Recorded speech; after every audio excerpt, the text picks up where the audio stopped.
Here in Montgomery County, we have confirmation of a diphtheria case. With the report of that case comes the discussion about vaccines.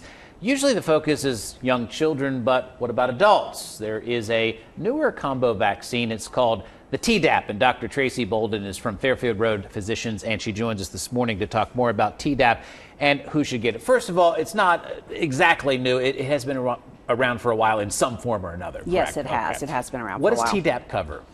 Tetanus, diphtheria, and pertussis. Let's define diphtheria first of all. We only have the one confirmed case, but it's kind of scary. What is this disease? It is very scary. It's actually a bacteria, and unfortunately it's a bacteria that has a toxin that can make people very, very sick. And what it does is it creates a pseudomembrane that makes it very difficult to breathe. So there are antibiotics that can treat it, but it's best if you get the vaccine so you don't get it to begin with.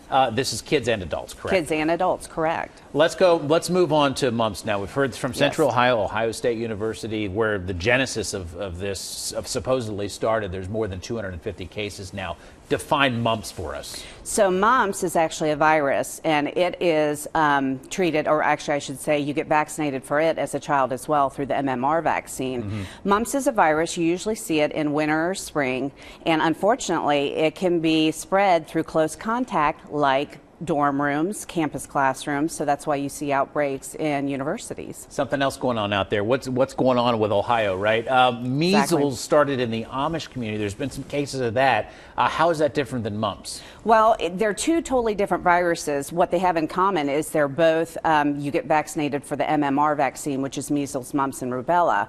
With the measles case, it's really basically an area that was not highly vaccinated, so it could spread, and vaccinations do an excellent job of keeping outbreaks contained. Back to mumps, 75% of the mumps cases in the U.S. right now are in Central Ohio. It's unbelievable. And is there something about Ohio that's going on right now, or is this just coincidence? Hopefully. I think it's just coincidence, but I think it is, it's a warning sign for people that they do need to stay up on their immunizations. They need to check with their primary care, and they need to see if they do need to get boosters. Let's talk about something very important. A trend which is happening right now is for parents not to vaccinate their kids. First of all, why is this happening, and what can you say about it? I think it's just sort of in vogue. You see like movie stars and stuff like that doing it, and then there's been the fears of, could vaccinations lead to autism? And even though those have been proven untrue, some of the myths still lay around, and people